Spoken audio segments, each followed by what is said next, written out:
Isn't that such a lovely video? I guess I must have played it like just about every faculty development program I have conducted so far. Such simple questions to ask oneself and to be a critique of the self. I totally love that video. I hope you enjoyed it too. So, welcome to webinar series from Thinkshala. As you all know by now, Thinkshala was started in 2018, and in the last 2 years, we have trained close to about 3,000 students, rather more than that, students and teachers combined. Our motto is to equip everyone individually for a better tomorrow. I'm your host for the day. My name is Mansi.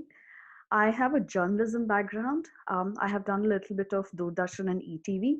I have also done a little bit of radio, part of Vivid Bharati, All India Radio, and a couple of FM channels. And I have also done a little bit of public relations, media relations. If you look at the top 5 companies in India in any vertical, I would have worked with that company at some point of time. And I've done internal communications and crisis management as well. But I think in the last 10 years is the most fruitful part of my journey and my career, and that's been digital media. I specialize in social media. I'm a social media consultant, and I am a trainer for Thinkshala. We train people in communication skills, soft skills, digital skills. So I'm one of the trainers in Thinkshala. So that's about me. Today's topic is 5 keys to becoming a successful teacher online. Now, there are plenty of videos, webinars, blogs out there to tell you a lot about this. So, I would like to quickly brush up these simple but very powerful tips so that we have that in mind before we move forward. So, I want you to quickly look at this video and come back.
Wow, that was a good video. I think it put together all the skills that is required for a good online teacher.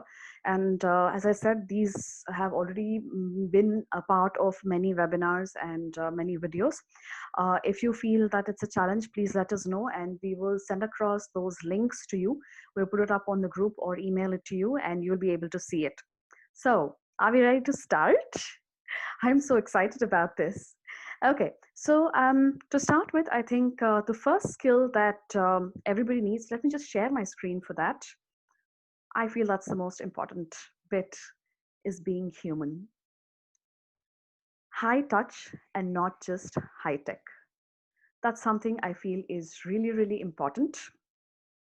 So why this high touch and not just high tech? So we're all talking about gadgets. We just finished the ICT tools part of it just yesterday, right? And we spoke about the global perspective. So everybody is talking about tools and technology and how e-learning is going to be the future. So the more we do e-learning part of it, we have to also remember that this is something that is here to stay, but the impersonal bit is going to go up. That means that the personal touch might not be there. Um, I mean, think of this, okay? It's your birthday, and then people message you, text you, HBD. Oh, it means happy birthday, by the way. So it's so impersonal, isn't it? I mean, imagine them coming home and then giving you a hug and probably cutting a cake or giving you some gifts. It's so beautiful. And then we have the phones, the gadgets, the technology that's creeping in. So it's the same thing that's happening between the students and the teachers right now. So it's time we got personal. Yes, we still do it through technology. So what I generally do is I go through the class, and then once the class is done, I get back and I ask some questions. If I find that one or two students have not picked it up, after the class, I call them up personally and I ask them what's happening, because I really need to know if the students are actually picking it up or not. So that's really, really important to me. So that's how I try to keep in touch with them. um, I share my personal experience with them, and I think that gets them very close to me. Whenever I'm doing a class, I started out with a personal experience, and I'm like, hey, you know what happened? Or, hey, what do you have for lunch? Or, how was the weekend? What do you guys do? So it kind of, recollects what they have done. That personal touch is still there. You are wanting to know about students beyond just classroom.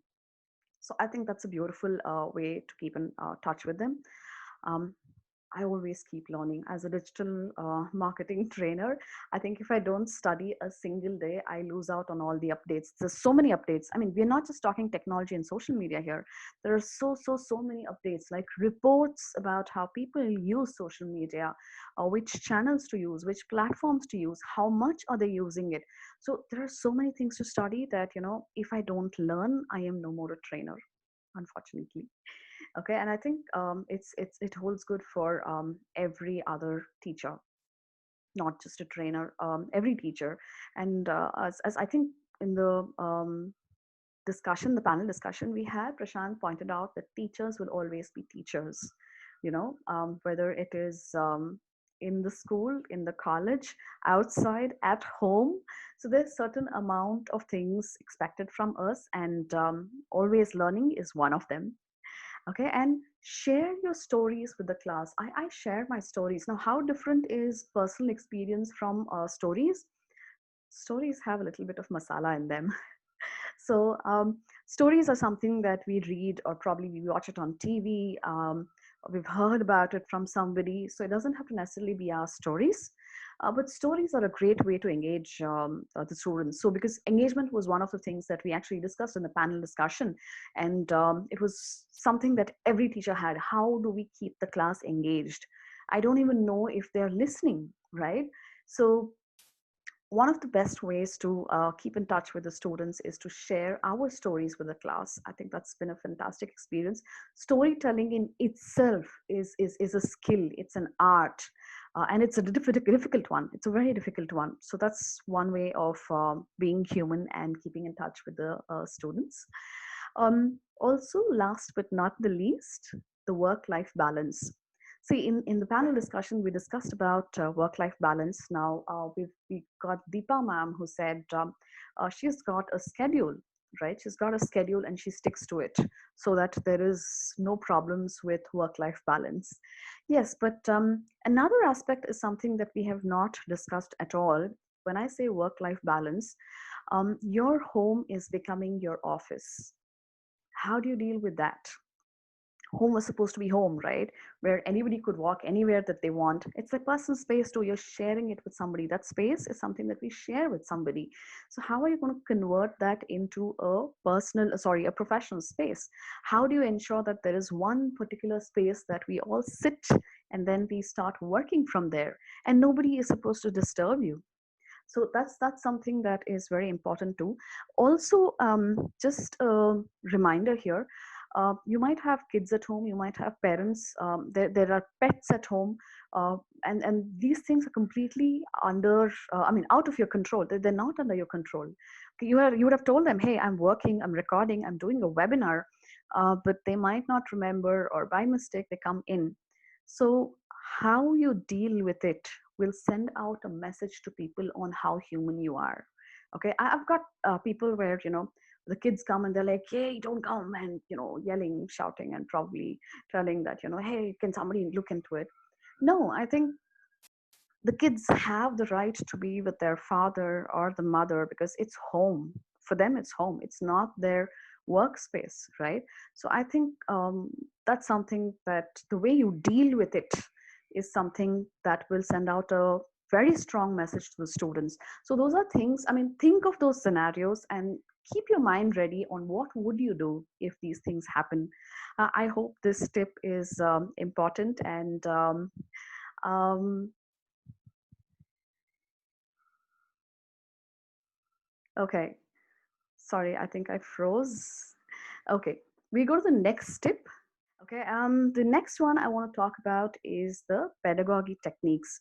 So I want to just share my screen and just talk about how we will all have to please change the way in which we are doing online classes.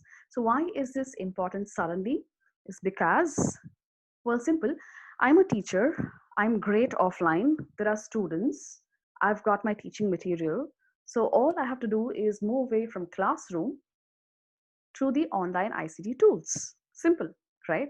No, it's not that simple. I really wish it was that simple. I really wish it was that easy, but I don't think it's that easy. So there are so many things we need to keep in mind, because just having a computer or a laptop or a phone and internet connection is not going to make somebody an online teacher. So changing our pedagogy techniques is the second skill that I want to talk about today. First, we have to make the curriculum and the material that we are developing completely student centric. When I say student centric, I think yesterday we talked about how the students should take ownership. They should be made to take ownership of what they learn. It's no more the ownership of the teacher, whether they learn or not, right? So that can be done if we can make the curriculum completely student centric. So how do we make it student centric is allow them to access this content wherever they are.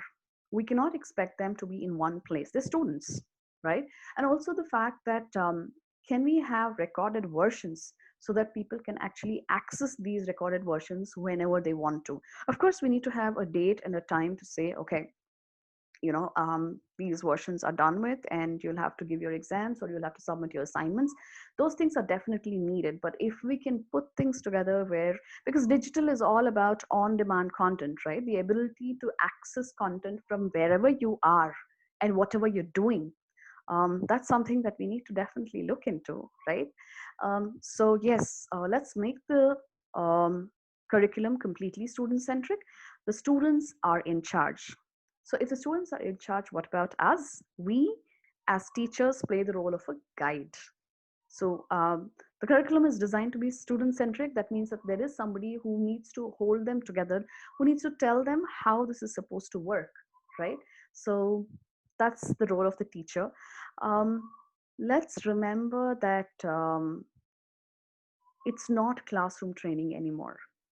Plus the fact, I think this also came out in one of the sessions, if we as teacher think that we are the only source of the students knowledge, I'm so sorry to say, no, not anymore. Not anymore. They have access to technology, they have access to the internet, and this ensures that they have access to a lot of knowledge. So neither are we the only source of knowledge, nor we are also to be judgmental about people. We can't judge them. Okay, so let's just play the role of a guide who can, put things together for the students. And the third thing I want to talk about is the power of external resources. Why reinvent the wheel with so much efforts? I've seen teachers develop material which is so difficult, and they try to do everything in a PPT. I'm like, how? How do you even think of doing this? And why? See, I'll tell you this, okay? Um, I was married like about 12 years ago when I got married. I didn't know how to cook, okay? And I don't know about it today also. Yeah, but then it's expected that, a girl who gets married should know how to cook. I didn't. So every day we would wake up and we are like, no, no, no, yesterday I cooked, why don't you cook today? So my husband is a good cook. Okay, he's a very good cook, but he only cooks what he likes, and that's not something that I like. I don't want to eat rice. I'm not a rice person. So I eat rice, which is the exotic part of it, like the pulao and the bisibele bhat, and they're really nice. So every day we would wake up and we would start talking that, hey, you should cook today. And every time I had to cook, it's difficult to do anything. I didn't know anything about cooking. So I used to make bread, okay? Like it was so difficult. Yeah. I mean, you put that bread and then you have to ensure that the heat is right, the pan is heated well. It doesn't become too black or too charred or too brown. It just needs to be light brown enough. It needs to have the right amount of heat. It is difficult. And then my husband is like, you cook bread? There's nothing called cooking in that. I got the bread and you put it on the tawa. So every day we would fight saying that today you cook, yesterday I did so much work, you did so much work. And then when we are talking about this, somebody who had come home is like, see, you're not trying to address the problem here. The problem is both of you don't know how to cook and you don't like it. Simple as that, right? So yes, then we realized we don't really like cooking. So they said, just get a cook. And we got a cook. And trust me, it just, everything just vanished. We ate what we wanted to eat, all those lovely dishes, and we stopped fighting. And we got a lot of time as well for each other and for our work. So it's about solving the problems, and let's not reinvent the wheel. There is somebody else who's doing something better. I mean, in my case, somebody else cooked better than me, right? So I just had to get them on board. So let's replace the same scenario. I was just telling you the story so that we understand that, when something is out there which is probably equivalent or better than us, it's good to use it. Internet is full of these things. I think it's fantastic that internet has so many things, so we should use it. That's the power of external resources. With that, we finished with the second skill. Let's move on to the next skill. The next skill I want to talk about is soft skills. Wow. I'll tell you why suddenly soft skills become important. Because this era is going to ensure that it actually tests us as teachers.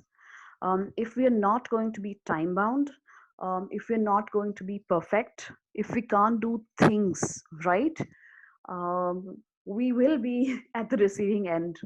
So, soft skills, it is probably the most undermined and the most overlooked factor. So, what are these soft skills? As a trainer or as a teacher, the first thing I want to talk about is building trust. See, in a classroom scenario, you're right there. So people can make you responsible. People can make you very accountable. Here, you're on a gadget.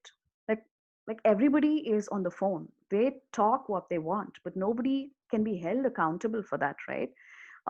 It's just because you're looking at the gadget. That gadget comes with that feature. That gadget comes with that mentality.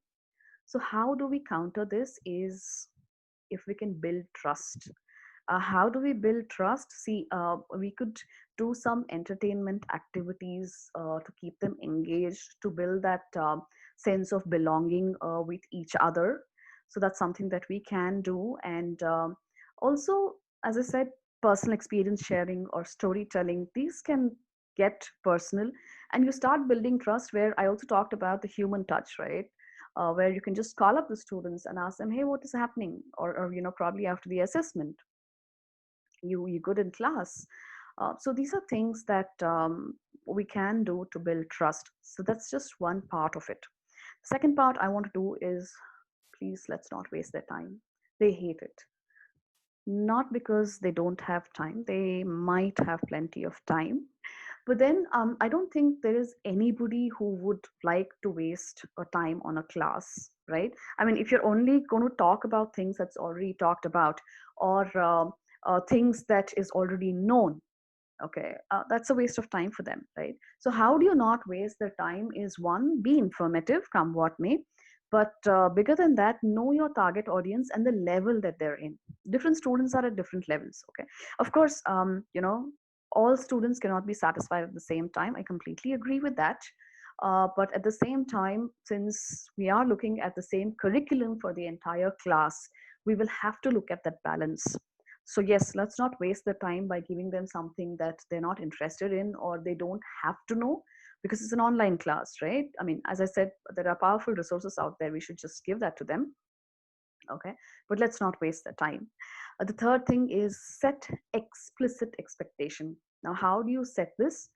It's very simple. Every time you start a class, tell them what is it that we're going to be discussing in the class, what is the objective of the class, where do we need to reach by the end of this class, what is the destination. Okay, and how are we going to put this class together?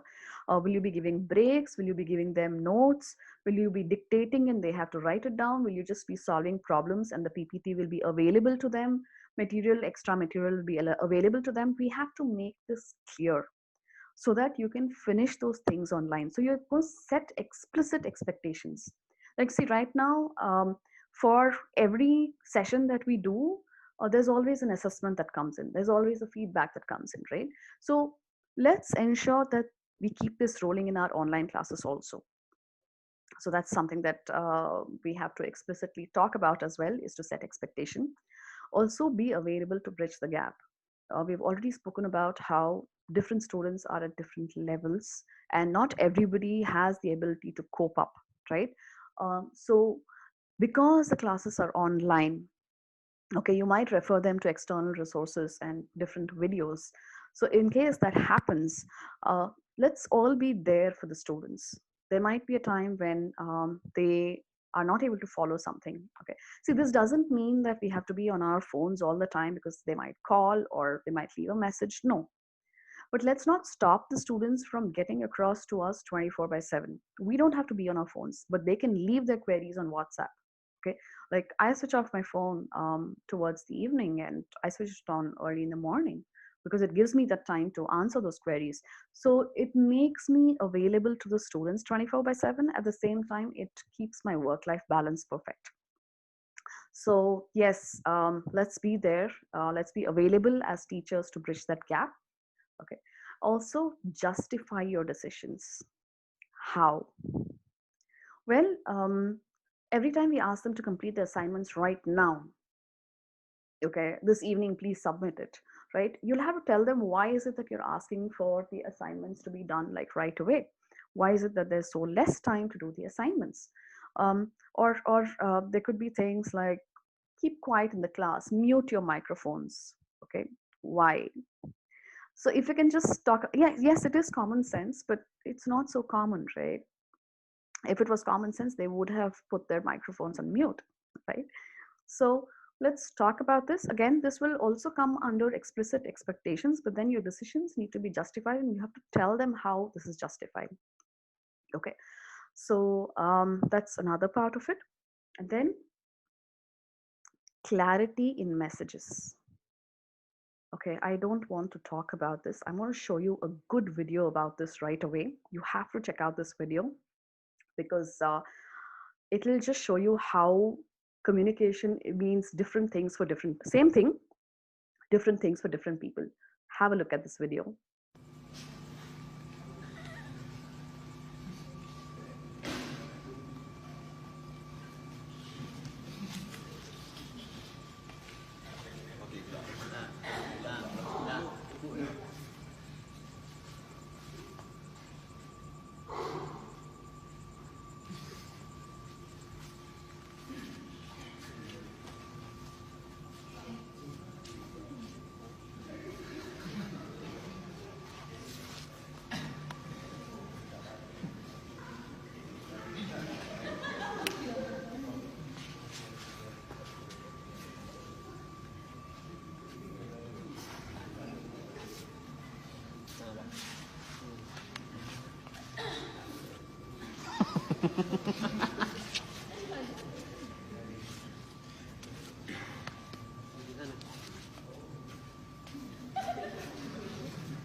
Ready, busy.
Arahan terakhir.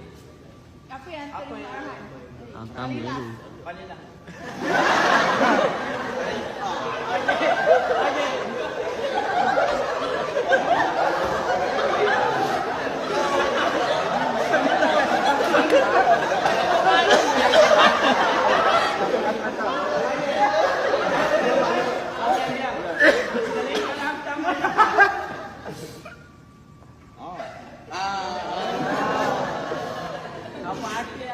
Did you happen to see that?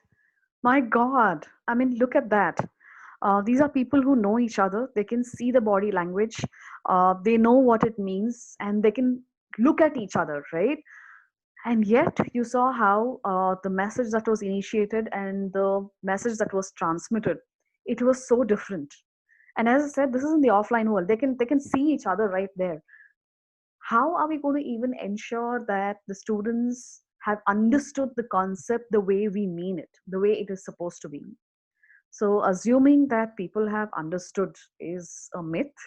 We'll have to go back and talk to them, look at how it works for them, get their feedback, assess them, do it through calls, or probably even make them present so that we know exactly what they have learned. So these are things that can be done, but basically, clarity in messaging and presentation is the utmost requirement. See, in this online world, the only way we are dealing with them is through videos, and in videos we definitely have the audio bit, the voice modulation, the tones, the intonation is something that we can deal with and probably communicate better. And the next is the expressions that we have.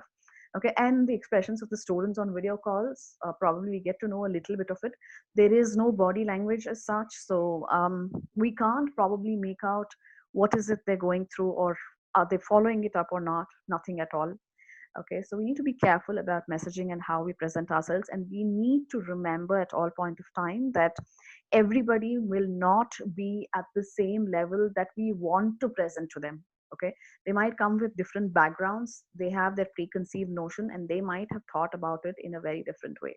So let's ensure that we are very clear on messaging. That also brings us to the next skill that I'm talking about, which is feedback. Wow. Yes, this has been discussed in most of the webinars as one of the skills that is a requirement. But despite discussion, I see that this is not being implemented in the way it needs to be. Why? I don't know. But this is the only way, okay, only way to improve ourselves. All right.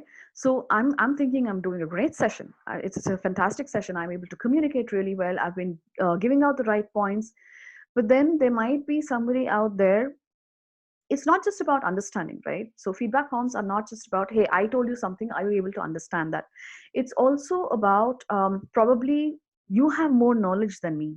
So in your feedback form, if you can tell me, hey Mansi, you know what, yeah, you mentioned this, but then if you go and refer to this article or something like that, this has a different messaging. They probably came out with a different study, or this is how the world is moving forward. So that feedback will actually help me gain that knowledge, the exposure, and it'll open me up to new avenues. Okay, so I think feedback is very, very important. Now, whenever we mean feedback, see, either we think, oh, feedback about online teaching for the teachers, or we also think feedback about the students. No, I think it needs to be both ways. Okay, and if we're really, really wanting the feedback, we should keep it anonymous. We can't have email IDs and names and then we expect them to give feedback. That's not going to work. Like the Thingshala, what we do is at the end of the program, we generally circulate one form which gives us anonymous feedback, anything that you want to talk to us about. So this is how we collect feedback, because that, as I said, that gives us an in-depth insight into how we're performing. Okay, so anonymous feedback, always ask the students for anonymous feedbacks. They will give us a rough idea of their understanding of the subject. Okay, so this is one thing. Second thing, um, for the students, when we give the students feedback, okay, like let's say they are doing something a little different from what we expect them to be. It could be just humming in the class, murmuring in the class, leaving their microphone opens, or disturbing the class, or wanting to ask a question, but then that question is not relevant to the topic. And this happens repeatedly. So if these things are there, if we can just make it a little more personalized instead of just telling to the class, hey, you know what, why don't you just keep quiet? If you can bear with it a little bit, and then after the class, if we can make it a little personal, and make it like really specific, like this is exactly what we want you to please look into, can you please look into this? Okay, so if we can do this, okay, and if it's meaningful, okay, as I said, we need to justify what we are communicating, the decisions that we've taken, we need to justify it. So if we can have us talking about it and telling the student in a very meaningful way, hey, you know what, this is what is happening, so if you could please look into it, I think that would be great.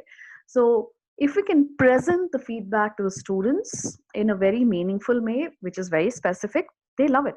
I have seen that my students love it when I just sit down with them and spend that time and tell them, hey, you know what, this is what maybe that can be done. I mean, you're good at what you do. I mean, all students are. I don't think students are failures. They can never be failures. I've seen, actually, I've seen that most of the backbenchers are the ones who do really well in life. I don't know how, don't ask me how, but they do really well in life. Okay, so considering that, I think if we can sit down and talk to them and understand their perspective, it would be great. It'll tell us how to move forward, in what way to move forward, or how better can we be presented. Maybe the presentation is very different from how it needs to be. So that's also something that we need to look into. And just one last reminder on the feedback, just remember this, okay, especially when it comes to online class, we are new to technology. These kids were born with it. You know, the students are natives, okay, we are the immigrants. So migrants, sorry. So that's something that we should keep in mind. So that brings us to the end of the fourth skill. Okay, and then I have one last skill to discuss about, and I think that is the single most important skill when it comes to technology. So why are we talking technology again? Because yes, that is an integral part of online learning, right?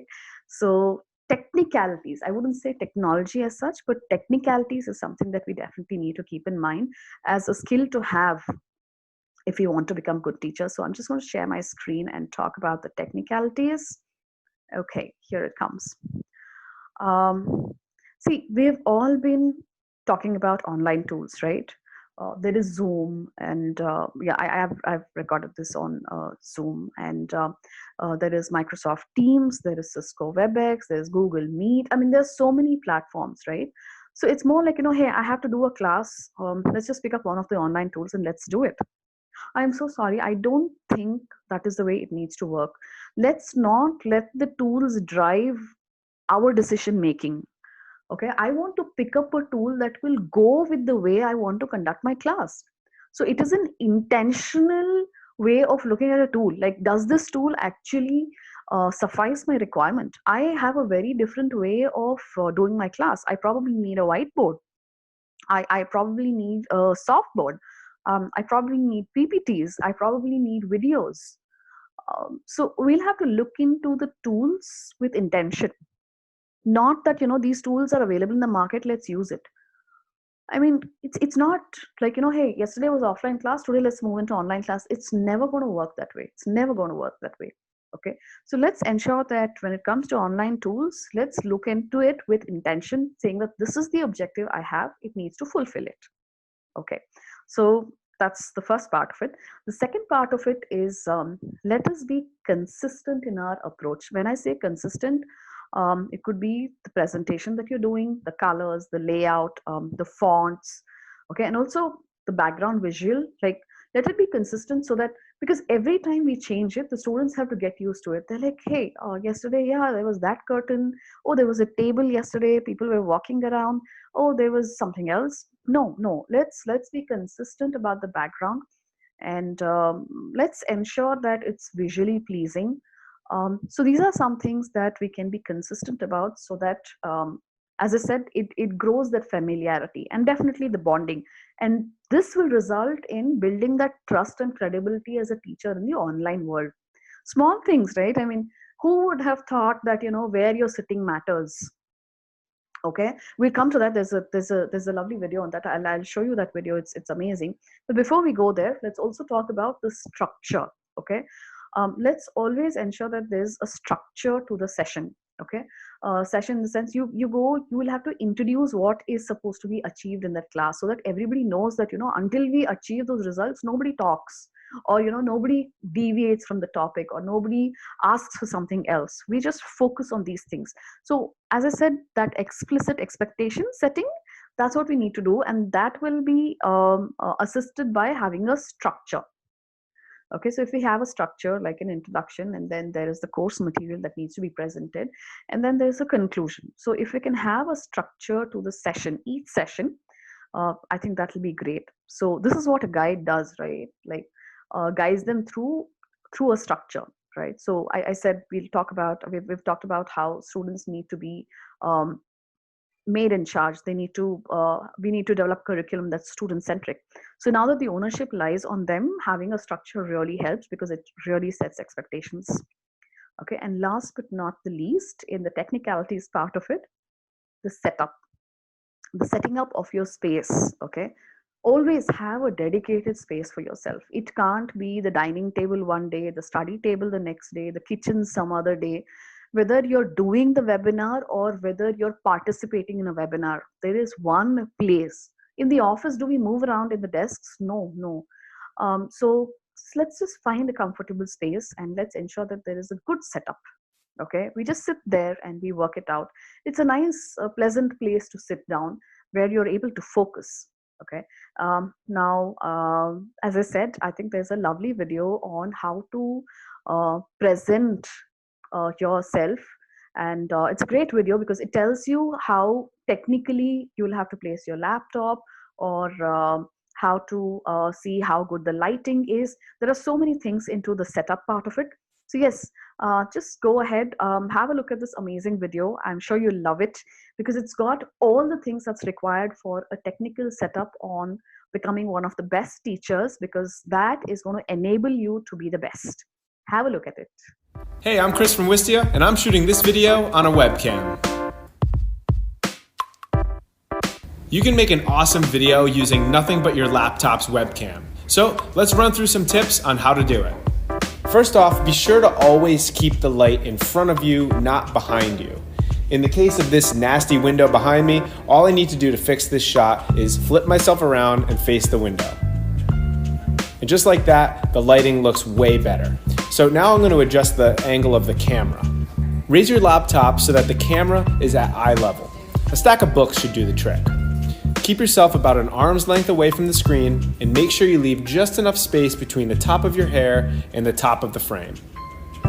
A messy background will be distracting for your viewers, so take a minute to clean things up back there. Think about the sound of the environment that you're in. If you're in a quiet space like this, you can use your laptop's built-in microphone.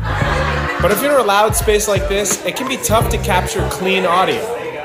So if you can't control the sound of your room, consider using headphones with a built-in microphone. It's going to give you way cleaner sounding audio. If you've got some old iPhone headphones lying around, you can snip off the earpieces and turn them into a wired lavalier mic that you can place on your shirt. This will sound great, but it will void your warranty. If you're in a dark room and still need some extra light, you can use an external monitor as a light source. Using a white background is going to give you the most amount of light. When you're ready to roll, take a deep breath, look right into the camera, and smile. Making a video should be fun. So to recap, face a window, get the camera at your eye line, adjust your framing, clean up the background, think about audio, smile, and click record. Lovely video, isn't it? I mean, it just covered everything that we had as questions, simple tips. It wasn't too complicated and something that we can do in every house. So it was really good. I loved it. It was simple and it was powerful tools as well, right? Powerful tips. So that was a good one. Now that we're back, those were the 5 skills that I wanted to talk about. Those were the 5 tips that I wanted to talk about. So I'm just going to go through that once more. The first tip is being human. The second is pedagogy techniques, how we need to change it to suit the online world. The third one is the soft skills, something that's so totally undermined and we consider ourselves to have or possess those things so easily, which is not the case. The fourth thing is the feedback, both ways, right? I mean, feedback for the sessions that we are conducting and feedback to the students, which is specific and meaningful.